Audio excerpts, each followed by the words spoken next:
ये कंपनियां erectile bond खरीदेंगी और चंदा देंगे बीजेपी। चंदा दो, धंधा लो, रास्ता नंबर 1। ठेका लो, रिश्वत दो, रास्ता नंबर 2। हफ्ता वसूली, रास्ता नंबर 3। फर्जी कंपनी, रास्ता नंबर 4। तो ये है इलेक्ट्रल बॉन्ड घोटाला। बार बार प्रधानमंत्री लंबे लंबे भाषण करते थे 2014 में पार्लियामेंट में और पार्लियामेंट के बाहर कि मैं फर्जी कंपनी को बंद कर दूंगा, फर्जी कंपनियों के खिलाफ हूं। पर फर्जी कंपनियों का भरपूर इस्तेमाल किया गया है और इन कंपनियों ने कुल मिलाकर 2000 करोड़ रुपया इलेक्ट्रल बॉन्ड खरीदा और ये इलेक्ट्रल बॉन्ड बीजेपी को गया है। 1900 करोड़ रुपया रेड के बाद दिया गया है। चंदा रेड के बाद बॉन्ड खरीदा गया है और ये बॉन्ड सीधा बीजेपी के खाते में। और 16 फर्जी कंपनियों ने करीब 419 करोड़ रुपया चंदा बीजेपी को दिया है और सारे का सारा निजी निवेश इलेक्ट्रल बॉन्ड में जा रहा है। ईडी से बचने के लिए, सीबीआई से बचने के लिए, इनकम टैक्स से बचने के लिए। जो प्रधानमंत्री एमएसपी को कानूनी दर्जा देना नहीं चाहते हैं, वही सरकार, वही प्रधानमंत्री घूस को कानूनी दर्जा दे दिया इलेक्ट्रल बॉन्ड से। आप जानते हैं कि पिछले कुछ दिनों में इलेक्ट्रल बॉन्ड की जानकारी भरपूर तरीके से आई है और सबको जानकारी मिली है कितना इलेक्ट्रल बॉन्ड बेचा गया है और कितना इलेक्ट्रल बॉन्ड खरीदा गया है और कहां कहां वो बॉन्ड किस पार्टी को दिया गया है। आप ये भी जानते हैं कि स्टेट बैंक ऑफ इंडिया ने बार बार सुप्रीम कोर्ट से ये कहा कि हमें 30 जून तक समय चाहिए, हमारे पास पूरी जानकारी है।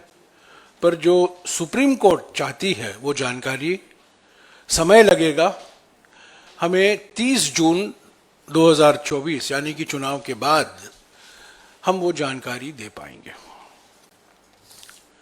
कल हमारे 2 युवा साथियों ने एक 5 लाइन का कंप्यूटर प्रोग्राम लिखा और ये सब मैं आपको देने वाला हूं।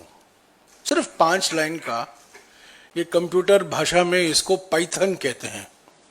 आप लोग जो लोग भारतीय राजनीति में दिलचस्पी रखते हैं, आप जानते हैं कि पाइथन अजगर हमारे भारतीय राजनीति में बहुत विशेष महत्व रखता है, अजगर। पर ये पाइथन भी बहुत महत्व रखता है कंप्यूटर के दुनिया में। ये एक कंप्यूटर भाषा है और हमारे 2 युवा साथियों ने ये 5 लाइन का एक कंप्यूटर प्रोग्राम लिखा जिसको कहते हैं कोड, कंप्यूटर कोड लिखा 5 लाइन का और 15 सेकंड के अंदर जो जानकारी सुप्रीम कोर्ट चाहती थी हमने हासिल की और उसका विस्तृत तरीके से विश्लेषण हमने किया है। उसकी जानकारी मैं आपको देने वाला हूं। पर पहली बात तो यह है कि जो स्टेट बैंक ऑफ इंडिया हमेशा कहकर आ रही थी कि हमें 30 जून 2024 तक समय चाहिए सुप्रीम कोर्ट के आदेश को पालन करने के लिए, हमने 15 सेकंड के अंदर ये जानकारी हासिल की है। तो बिल्कुल साफ है कि मोदी सरकार नहीं चाहती थी कि ये जानकारी अभी निकले, पूरी तरीके से ये जानकारी निकले जो सुप्रीम कोर्ट ने आदेश किया था। दूसरी बात, जब इलेक्ट्रल बॉन्ड की जानकारी पहली निकली थी, मैंने आपको कहा था कि इस घोटाले में 4 अलग अलग तरीके अपनाए गए हैं। मैं कंपनियों को दोषी नहीं ठहरा रहा हूं। कांग्रेस पार्टी निजी कंपनियों के खिलाफ नहीं है। कांग्रेस पार्टी ये मानती है कि जीडीपी विकास दर बढ़ाने के लिए निजी निवेश अनिवार्य है। निजी निवेश के बिना जीडीपी विकास दर नहीं बढ़ सकता। और जब हमारा घोषणा पत्र आएगा कुछ ही दिनों में, आप देखेंगे विस्तार से हमने इस पर चर्चा की है और हमने ये भी कहा है कि किस तरीके से निजी निवेश को हम बढ़ाएंगे। तो निजी निवेश के खिलाफ नहीं है, हम निजी निवेश के पक्ष में हैं। प्राइवेट इन्वेस्टमेंट के बिना आर्थिक विकास होना असंभव है और जो प्राइवेट इन्वेस्टमेंट, जो निजी निवेश 2004 और 2014 के बीच में था, जीडीपी का 32% निजी निवेश हुआ करता था, वो पिछले 10 सालों में घटकर 28% हुआ है। तो निजी निवेश को प्रोत्साहन देना बहुत जरूरी है, पर यह निजी निवेश नहीं है। निजी कंपनियों का इस्तेमाल किया गया है बीजेपी सरकार के द्वारा। तो हमारा निशाना कोई प्राइवेट कंपनी नहीं है, हमारा निशाना सीधा बीजेपी सरकार है, सीधा प्रधानमंत्री हैं, गृह मंत्री हैं, जिन्होंने ये इलेक्ट्रल बॉन्ड को सोचा, अंतिम रूप दिया और इसकी घोषणा की। तो ये 4 रास्ते क्या थे घोटाले के?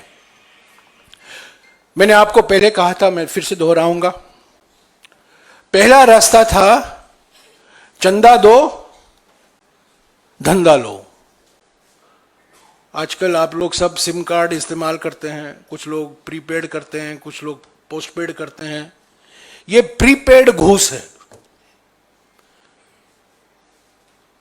यानी कि चंदा दो धंधा लो, प्रीपेड घूस, जैसा कि आपका प्रीपेड सिम कार्ड है।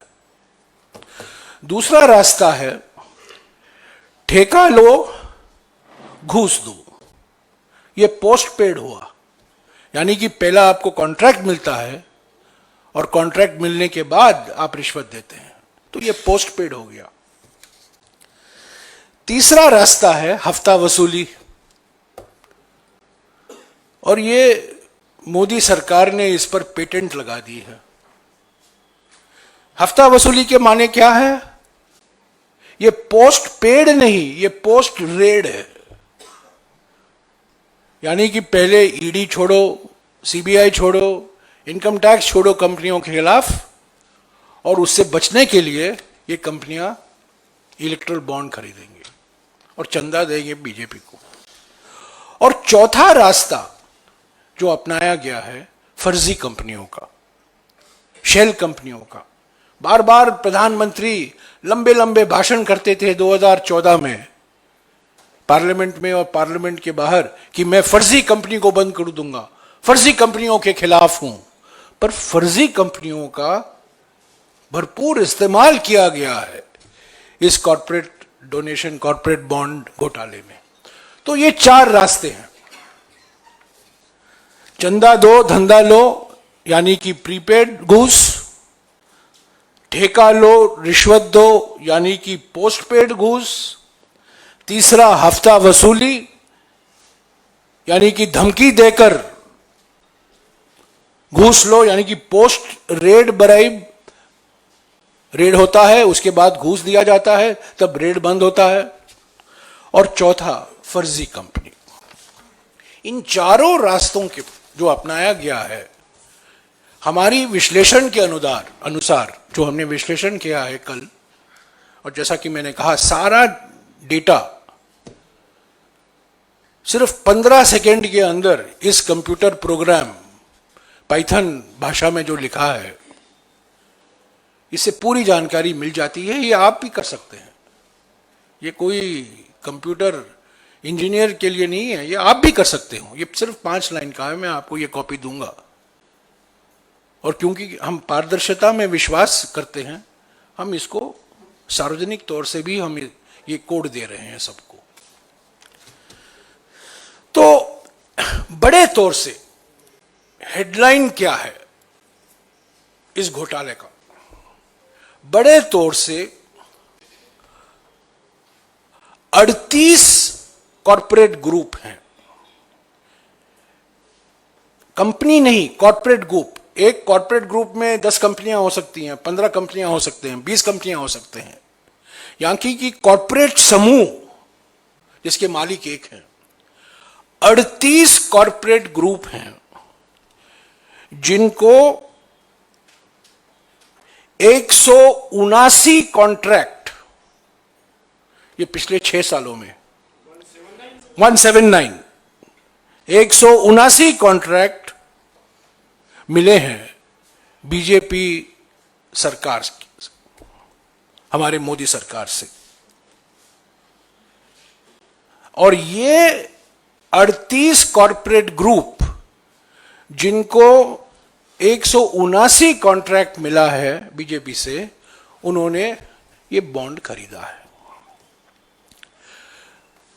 कॉरपोरेट सारे प्रोजेक्ट कुल मिलाकर करीब 4 लाख करोड़ प्रोजेक्ट हैं। ये पुल हैं, हाईवे हैं, रेलवे के प्रोजेक्ट हैं, इंफ्रास्ट्रक्चर, खास तौर से ये इंफ्रास्ट्रक्चर के प्रोजेक्ट हैं। कुल मिलाकर 4 लाख करोड़ प्रोजेक्ट पिछले 6 साल में दिए गए हैं इन कंपनियों को, और इन कंपनियों ने कुल मिलाकर 2000 करोड़ रुपया इलेक्ट्रल बॉन्ड खरीदा है। और ये इलेक्ट्रल बॉन्ड बीजेपी को गया है, वो महत्व रखता है।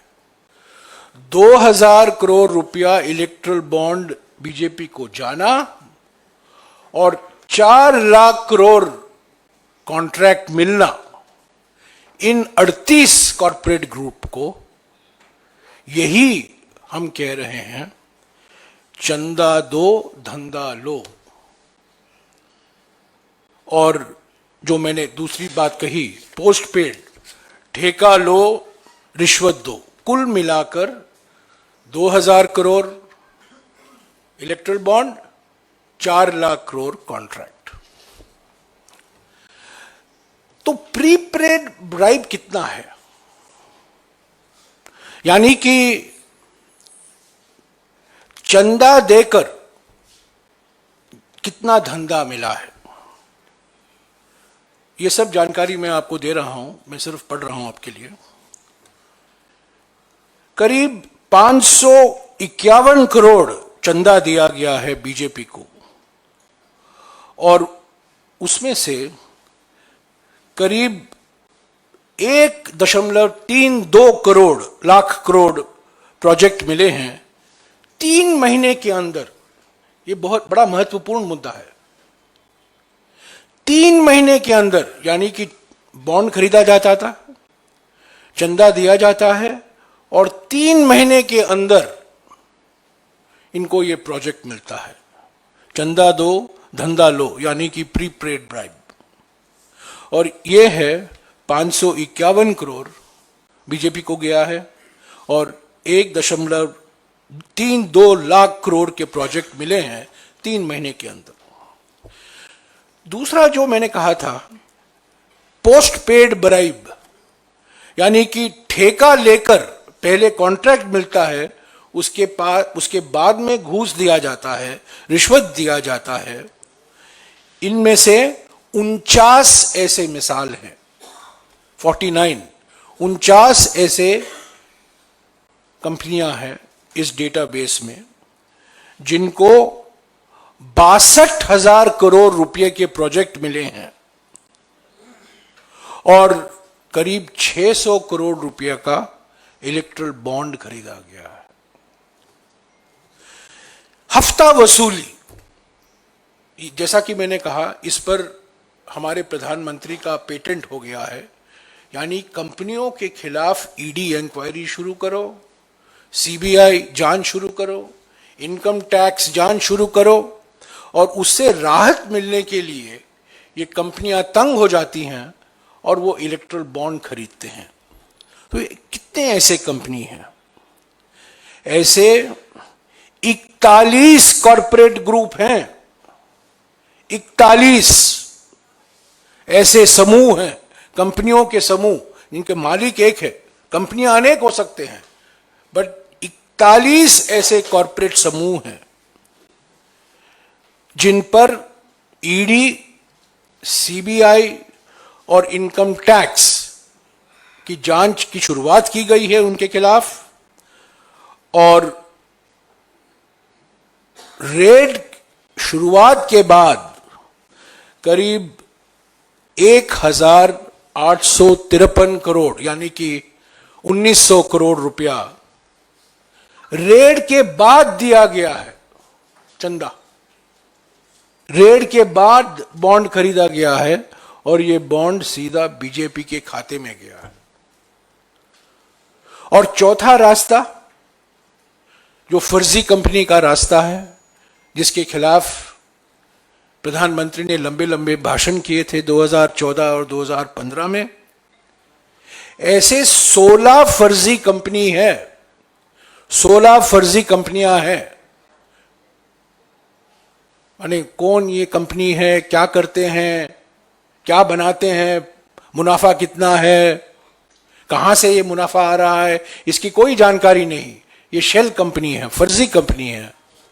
और 16 फर्जी कंपनियों ने करीब 419 करोड़ रुपया चंदा बीजेपी को दिया है, फर्जी कंपनियों ने।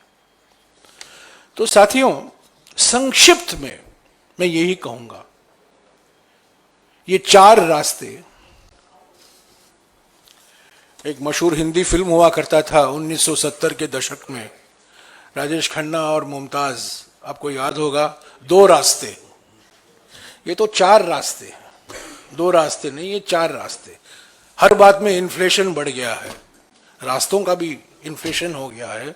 2 रास्ते नहीं, 4 रास्ते। चंदा दो धंधा लो, रास्ता नंबर 1। ठेका लो रिश्वत दो, रास्ता नंबर 2। हफ्ता वसूली, रास्ता नंबर 3। फर्जी कंपनी, रास्ता नंबर 4। तो यह है इलेक्ट्रल बॉन्ड घोटाला। हमने हमारे 2019 के घोषणा पत्र में, यह बार बार सवाल किया जाता है कि कांग्रेस पार्टी, क्या इन्होंने विरोध किया था? 2019 के घोषणा पत्र में, यह रहा हमारा 2019 का घोषणा पत्र, और इसमें हमने साफ तरीके से लिखा है कि हम इलेक्टरल बॉन्ड स्कीम को समाप्त करेंगे। ये अप्रैल में निकाला गया था 2019 में, और हमने ये कहा था ये पारदर्शिता बिल्कुल नहीं है, ये सिर्फ सत्तादल पार्टी को, जो पार्टी सत्ता में है उसके लिए फायदेमंद होगा, और हम इलेक्ट्रल बॉन्ड स्कीम को समाप्त करेंगे। ये हमने 2019 में कहा था। तो जो हमने कहा था, और कई लोगों ने कहा था, न केवल कांग्रेस पार्टी ने, सभी लोगों ने कहा था, कई विशेषज्ञों ने भी कहा था कि इसमें पारदर्शिता नहीं है, ये घोटाला साबित होगा, और जो पार्टी सत्ता में है उसको फायदा होगा। वही हुआ है, और इसीलिए सुप्रीम कोर्ट ने इसको गैर कानूनी और संविधान के खिलाफ एक निर्णय लिया है, जो सब आप जानते हैं। अभी सब जानकारी सभी के लिए उपलब्ध है। कोई भी इलेक्शन कमीशन के वेबसाइट जा सकता है। 2 पीडीएफ फाइलें हैं, 2 पीडीएफ फाइल ईसीआई के वेबसाइट eci.gov.in। 2 पीडीएफ फाइल को डाउनलोड कीजिए, और ये 5 लाइन पाइथन, अजगरी भाषा में, पाइथन लैंग्वेज में, ये 5 लाइन का इस्तेमाल कीजिए। ये सब आपको मिल जाएगा, आपके स्मार्टफोन में मिल गया होगा अब तक। और आपको जो कुछ मैंने कहा है वो आपको खुद आप देख सकते हैं। तो ये मैं कोई मेक इन कांग्रेस नहीं है, ये जो जानकारी है, ये सारे के सारी जानकारी ईसीआई के वेबसाइट पर है। हमने थोड़ा समय लिया है, वो समय 15 सेकंड था। एसबीआई चाहती थी और 3 महीने के लिए, तो हमारे युवा साथियों ने एकदम ये प्रोग्राम लिखा, और ये 4 रास्ते जो अपनाए गए हैं इस घोटाले में, इसकी पूरी जानकारी हासिल की है। मैंने जानबूझकर किसी कंपनी का नाम नहीं लिया है, पर अगर आप चाहते हैं मैं कंपनियों का नाम भी आपको दे सकता हूं, क्योंकि कंपनियों के नाम के आधार पर ही यह पूरा लिस्ट तैयार किया गया है। ये पूरी की पूरी जानकारी आप खुद हासिल करते हैं, कौन सी कंपनियां हैं, कौन कौन से कॉरपोरेट ग्रुप हैं। पर मैं यही कहना चाहता हूं कि हम निजी निवेश के खिलाफ नहीं हैं। निजी निवेश होना बहुत जरूरी है, निजी निवेश को प्रोत्साहन देना जरूरी है। पिछले 10 साल में निजी निवेश को धक्का मिला है और सारे का सारा निजी निवेश इलेक्ट्रल बॉन्ड में जा रहा है, ईडी से बचने के लिए, सीबीआई से बचने के लिए, इनकम टैक्स से बचने के लिए। तो असली निजी निवेश की जरूरत है जीडीपी विकास दर बढ़ाने के लिए, आर्थिक तरक्की के लिए, और उसको पूरा प्रोत्साहन कांग्रेस पार्टी देगी। पर यह जो घोटाला हुआ है, इस पर मैंने पहले कहा है, मैं ये मांग फिर से दोहराऊंगा कि इस पर एक एसआईटी का गठन होना जरूरी है। सुप्रीम कोर्ट मॉनिटर्ड इंक्वायरी होनी चाहिए, क्योंकि सारी की सारी जानकारी अब तो निकल आई है और कोई राज तो नहीं रहा, सब निकल गया है। अभी मैचिंग भी हो सकता है, किसने कब कौन सा बॉन्ड खरीदा और किस पार्टी को गया, वो भी जानकारी मिल गई है। तो हम चाहते हैं कि अब तो ये समाप्त हो गया है, ये स्कीम नहीं है, पर जो इस स्कीम का दुरुपयोग किया गया है, कंपनियों को धमकी देकर जबरदस्ती कॉर्पोरेट इलेक्ट्रल बॉन्ड खरीदने को मजबूर किया है, ताकि वो ईडी से बचें, इनकम टैक्स से बचें, सीबीआई से बचें। और कई जो मैंने मिसाल आपको गिनाए हैं, ऐसे उदाहरण हैं जहां कॉर्पोरेट बॉन्ड इलेक्ट्रल बॉन्ड खरीदने के 3 महीने के बाद, 3 महीने के अंदर आपको बड़े बड़े इंफ्रास्ट्रक्चर के प्रोजेक्ट मिल जाते हैं। तो ये चंदा धंधा घोटाला है ये, और कुछ नहीं। जो सरकार, जो प्रधानमंत्री एमएसपी को कानूनी दर्जा देना नहीं चाहते हैं, वही सरकार, वही प्रधानमंत्री घूस को कानूनी दर्जा दे दिया इलेक्ट्रल बॉन्ड से। तो घूस को कानूनी दर्जा देना सही है, पर एमएसपी को कानूनी दर्जा नहीं देना वो असंभव है। यही इनकी मानसिकता है। चंदादाताओं को सम्मान और अन्नदाताओं का अपमान, यही मोदी सरकार की नीति रही है। ये घोटाला, इस पर जांच होनी चाहिए, सुप्रीम कोर्ट मॉनिटर्ड इंक्वायरी होनी चाहिए, और सभी पार्टियां इस इंक्वायरी, इस जांच से अपना सहयोग देगी। हमारी पार्टी भी पूरी सहयोग देगी। नेशनल दस्तक की आपसे गुजारिश है कि अगर इसको बचाना चाहते हैं तो नेशनल दस्तक को सब्सक्राइब करने के लिए रेड कलर के सब्सक्राइब बटन को दबाएं, फिर बेल आइकन की घंटी दबाएं। नेशनल दस्तक को बचाने के लिए बहुत जरूरी है कि हर खबर को शेयर करें, लाइक करें, कमेंट जरूर करें।